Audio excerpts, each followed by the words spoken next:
सभी साथियों को नमस्ते। आप सभी का इस ई लर्निंग वीडियो में स्वागत है। इस वीडियो के द्वारा हम परिवार नियोजन के संदर्भ में अनमेट नीड किसे कहते हैं व प्रसव पश्चात विभिन्न परिस्थितियों में गर्भधारण की संभावना कब कब हो सकती है जानेंगे।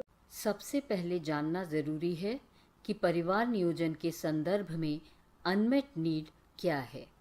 15 से 49 वर्ष की वह महिलाएं जो गर्भधारण करने में सक्षम हैं, यौन रूप से सक्रिय हैं और बच्चों में 2 या 2 से अधिक वर्षों का अंतर रखना चाहती हैं या आगे बिल्कुल बच्चे नहीं चाहती हैं लेकिन किसी भी परिवार नियोजन की विधि का उपयोग नहीं कर रही हैं। ऐसी महिलाएं परिवार नियोजन के संदर्भ में अनमेट नीड में आती हैं। अनमेट नीड किसे कहते हैं जानने के बाद हम देखते हैं कि उत्तर प्रदेश के संदर्भ में परिवार नियोजन की अनमेट नीड कितनी है। 2019 में प्रदेश की अनुमानित जनसंख्या 23 करोड़ 41 लाख है, जिनमें से योग्य दंपत्ति यानी 15 से 49 वर्ष के विवाहित जोड़े कुल जनसंख्या का 17% अर्थात 3 करोड़ 98 लाख हैं। 18.1% योग्य दंपत्ति यानी 72 लाख दंपत्ति परिवार नियोजन की अनमेट नीड में हैं। उनको परिवार नियोजन की आवश्यकता है पर किन्हीं कारणवश ये आवश्यकता पूरी नहीं हो पा रही है। कुल अनमेट नीड को भी हम 2 भागों में विभाजित कर सकते हैं, सीमित और अंतराल की अनमेट नीड। सीमित की अनमेट नीड 11.3 है। इसका मतलब है कि 72 लाख योग्य दंपत्तियों में से 45 लाख दंपत्ति ऐसे हैं जिनको लगता है कि उनका परिवार पूरा हो गया है या उन्हें और बच्चे नहीं चाहिए। इसी तरह से अंतराल के लिए अनमेट नीड 6.8% है, यानी 72 लाख में से 27 लाख दंपत्ति 2 बच्चों के बीच अंतर रखना चाहते हैं। इसलिए आशा बहनों के माध्यम से हम उनके क्षेत्र के प्रत्येक योग्य दंपत्ति की प्रजनन आवश्यकता को जानें व आवश्यकता की पूर्ति के लिए परामर्श दें। योग्य दंपत्तियों के जीवन चरण के अनुसार भी परिवार नियोजन की आवश्यकताओं में बदलाव देखा जा सकता है।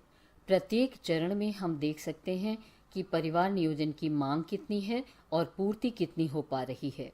उत्तर प्रदेश में NFHS 4 के अनुसार ऐसी महिलाएं जिनके कोई बच्चा नहीं है, 100 में से 17 महिलाओं को अंतराल की मांग होती है, जबकि पूर्ति केवल 6 महिलाओं की ही हो पाती है। उसी तरह इन्हीं 100 महिलाओं में से सीमित मांग 2 महिलाओं की है, लेकिन पूर्ति 1 ही की हो पाती है।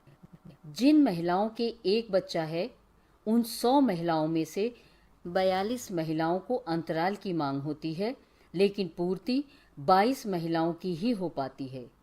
इन्हीं महिलाओं में से 12 महिलाओं की सीमित मांग है, परंतु पूर्ति 9 की ही हो पाती है।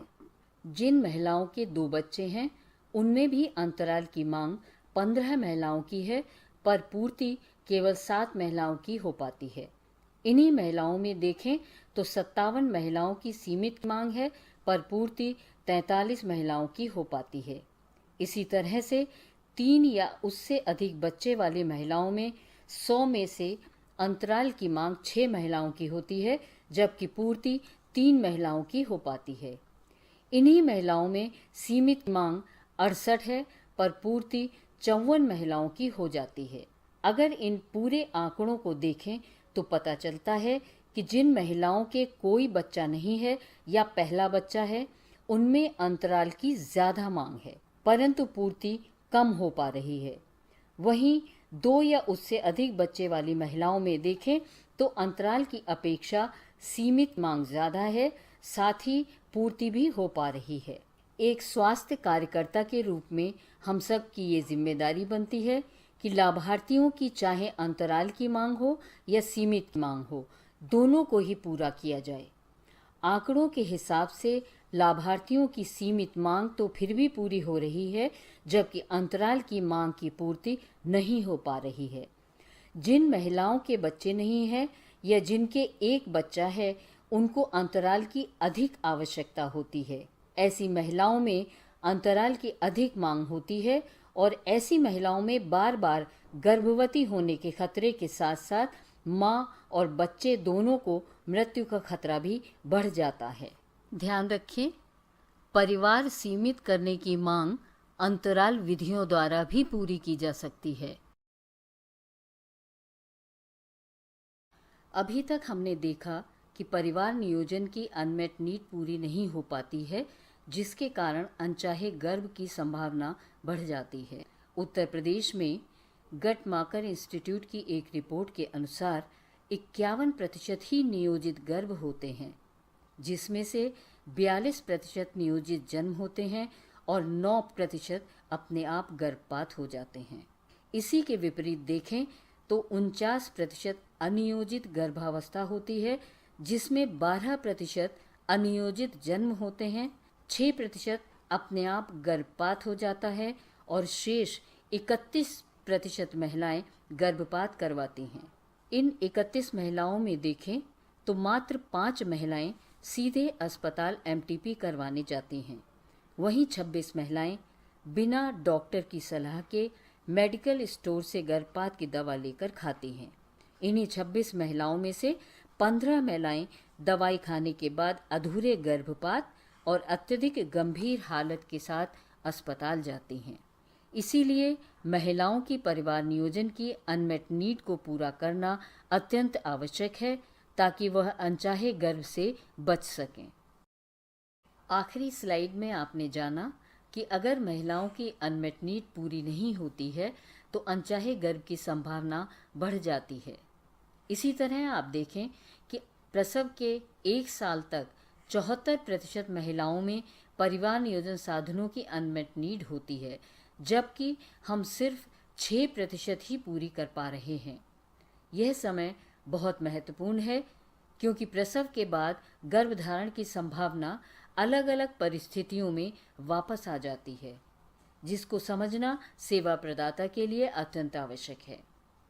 क्योंकि क्षेत्र में यह भ्रांति है कि महिला प्रसव के बाद जब तक स्तनपान कराती रहेगी और माहवारी वापस नहीं आएगी, वह गर्भवती नहीं होगी। तो आइए देखते हैं कि प्रसव के बाद विभिन्न परिस्थितियों में गर्भधारण की संभावना कब कब होती है।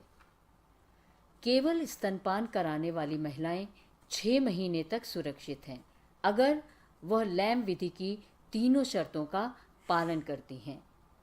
आंशिक रूप से स्तनपान कराने वाली महिलाएं प्रसव के 6 हफ्ते तक ही सुरक्षित हैं। स्तनपान बिल्कुल न कराने वाली महिलाएं प्रसव के 4 हफ्ते बाद तक, और जिन महिलाओं का गर्भपात हुआ है वे गर्भपात के 11 दिन तक ही सुरक्षित हैं। इसलिए ज़रूरी है कि सेवा प्रदाता महिलाओं को एएनसी से ही परिवार नियोजन के लिए परामर्श करें, ताकि महिला प्रसव के बाद अपनी पसंद का कोई गर्भ निरोधक साधन चुन सके।